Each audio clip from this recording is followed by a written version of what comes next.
안녕하십니까. 평생투자 파트너입니다. 오늘은 1월 28일 금요일입니다. 오늘 이제 회원분들이랑 좀 통화를 했는데요. 통화를 해보니, 뭐 힘들어 하시는 분도 있고, 오히려 저희를 응원해 주시는 분들도 있었던 것 같아요. 시장 빠지는 거 신경 쓰지 마라. 기다리면 된다. 뭐, 좋은 회사니까 괜찮다. 이런 분도 있고, 저번에 지난주에 저희가 매도했을 때, 같이 따라서 매도 못했다. 어떻게 하느냐. 뭐, 이렇게 걱정하시는 분들도 있었거든요. 그리고 이제 가장 많은 물어보시는 내용 중에 이번 연도를 좀 어떻게 보느냐, 혹시 뭐 바닥이라든지 이런 거를 좀 예상하는 게 있느냐 이렇게 말씀하시는데, 어, 뭐 제가 뭘 알겠습니까, 그죠? 하지만 틀리겠지만 예상은 하는 어떤 시나리오는 있고, 이럴 때는 이런 식으로 조금 대응해보자, 뭐 이런 어떤 시나리오는 있죠. 일단은 시장 이야기를 그래서 오늘은 좀 짧게만 하고 어떻게 대응할까 뭐 이런 것들을 조금 생각해 보면, 지난번에 방송했을 때 인플레이션이 작년 2, 3월부터 조짐을 보이더니 한 4월부터 인플레이션이 올라갔죠. 급격하게. 그리고 지금 이제 1월 달을 보내고 있는데 1년이 그리고 그래서 이번 한 3, 4월부터는 역기저 효과가 나와서 어떤 숫자 자체의 증감률은 좀 둔화될 가능성이 높다. 이런 이야기까지를 했었는데, 그 이유에 대한 설명을 좀 이렇게 해보고 싶은데요. 그거 이전에 일단은 지금의 어떤 인플레이션에 대한 좀 생각이 어떠냐면, 뭐 사실 뭐 다들 아시는 내용이라서 뭐 말씀을 드리진 않았지만, 지금의 인플레이션은 코로나라는 것이 가장 큰 것이죠. 이것으로 인해서 어떤 제품 생산이라든지 물류의 차질 이런 것들이 많았죠. 그렇죠? 뭐 어떤 생산 차질 이런 것들이 좀 많았습니다. 모든 면에서. 그리고 그 다음에는 인건비에 대한 이야기가 많이 나오죠. 인건비. 근데 이 인건비에 대한 이야기는 상당히 복합적인 내용들이 많은 것 같아요. 미국의 어떤 꽤 많은 인구가 은퇴해버리는 이런 구조적인 면도 있고, 정치적으로는 담을 쌓아버리면서 트럼프가 그 이유에 대한 어떤 이민자들에 대한 부분이 줄면서 그때부터 생겨났던 어떤 이런 부분들이 좀 많거든요. 그 다음에 원자재 가격의 상승도 한 몫을 하는 부분이 있죠. 근데 이 원자재 가격이 상승한 배경은 뭐라고 할까요? 이거는 그 연준이 많은 돈을 풀었기 때문에 투기꾼들에 의해서 가격이 상승한 부분들이 있거든요. 그래서 이 원자재 가격 상승은 연준의 어떤 금리라든지 긴축으로서 어느 정도 해소될 수 있는 부분이라고 생각을 합니다.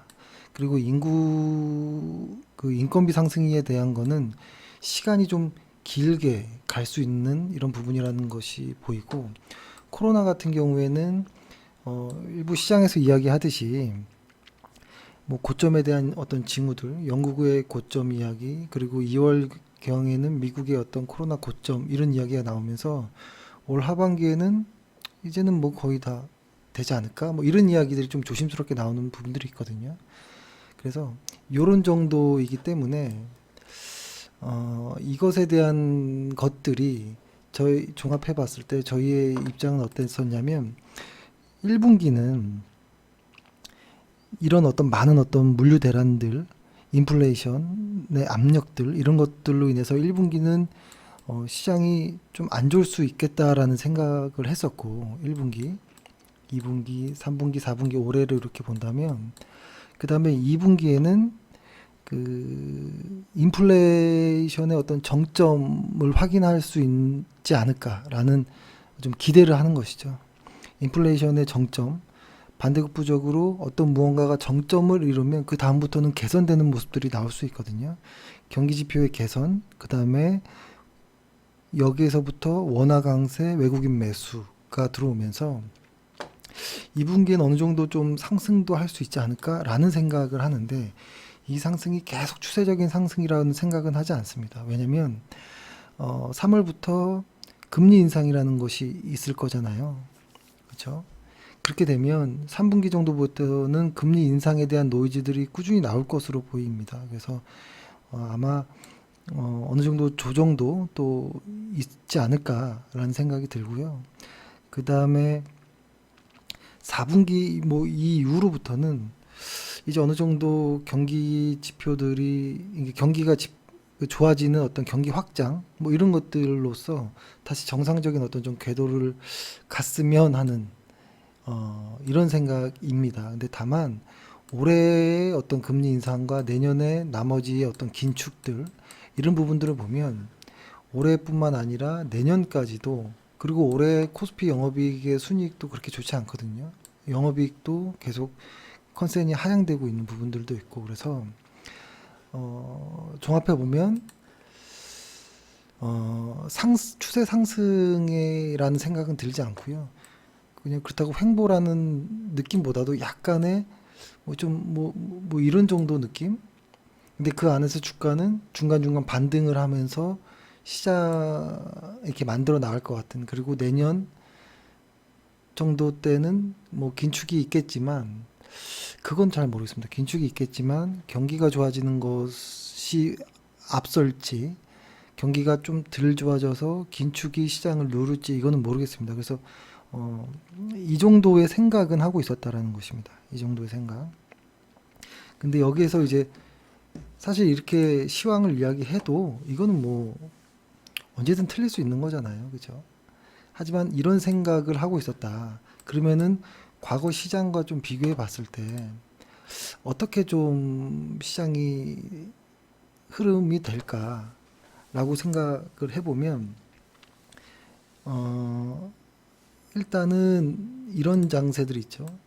이런 장세는 아닐 거라고 생각이 들어요. 강력한 우상향하는 시장은 아닐 거라는 생각이 들고, 저는 요런 느낌이 좀 지속되지 않을까라는 생각을 하거든요. 그래서 만약에 어떤 무언가를 매매할 때, 사실 예전에 한번 말씀드렸던 부분이 있는데, 이 파란색 선이 100일 이동평균선이거든요. 이 100일 이동평균선 위에서 지수가 이렇게 놓여 있을 때는 사실 뭘 해도 잘 맞고 잘 상승하고 아주 기분 좋죠. 근데 시장이 이 100일 이평선 아래에 있을 때는 뭘 해도 잘 안 맞거든요. 그래서 이렇게 100일 이평선이 하회할 때는 아예 매매를 안 한다든지 쉰다든지 뭐 이럴 수도 있다라고 보는데, 더 어려운 거는 이렇게 횡보 장세가 길어질 때가 가장 어렵죠.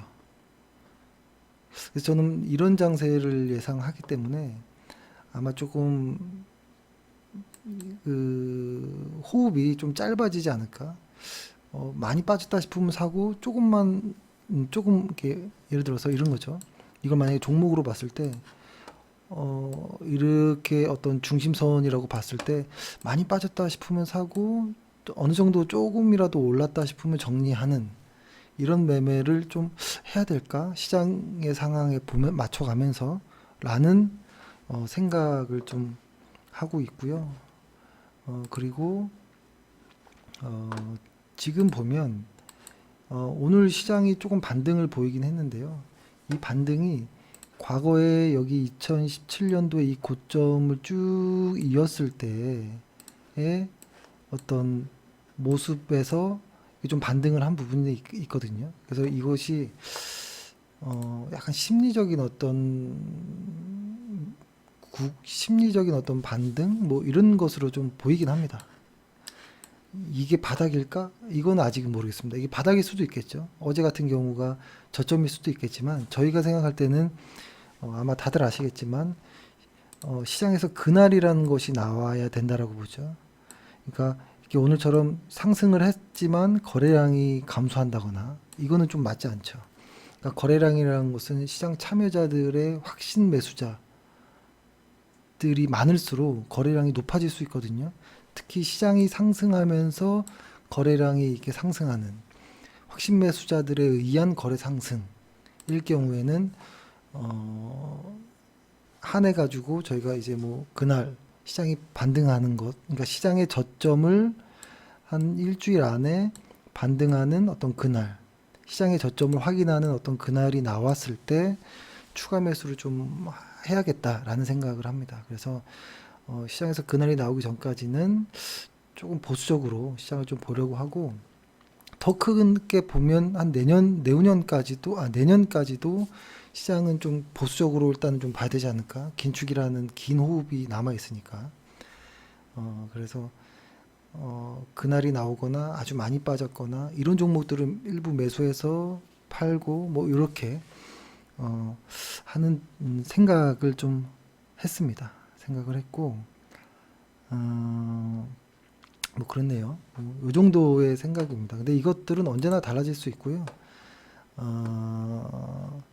그렇네요. 그리고 하나 이제 말씀드리면, 여기 제휴 전문가의 평생투자 파트너 저희께 어떤 컨텐츠가 있잖아요. 그 중에서 이제 시황이라든지 이런 부분들을 여기다 올릴 수 있고, 관심 종목들도 여기다 올리고, 뭐 뉴스들도 좀 올리고, 이런 것들을 조금 하려고 합니다. 근데 아직 회원분들이 모르는 분들이 많아가지고, 예, 조금 더 전달을 회원분들에게 하고 좀 본격적으로 올리도록 하고요.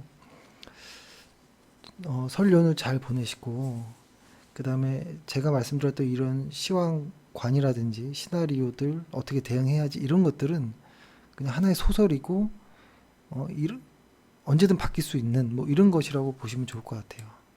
그리고 저희처럼 실적을 보고 주가를 와 비교해서 사는 분들이라면 좀 이평선이라든지 이런 거를 좀 무시할 수도 있겠지만, 추세 매매를 한다거나 차트 매매를 하는 분들이라면 지금처럼 시장이 이렇게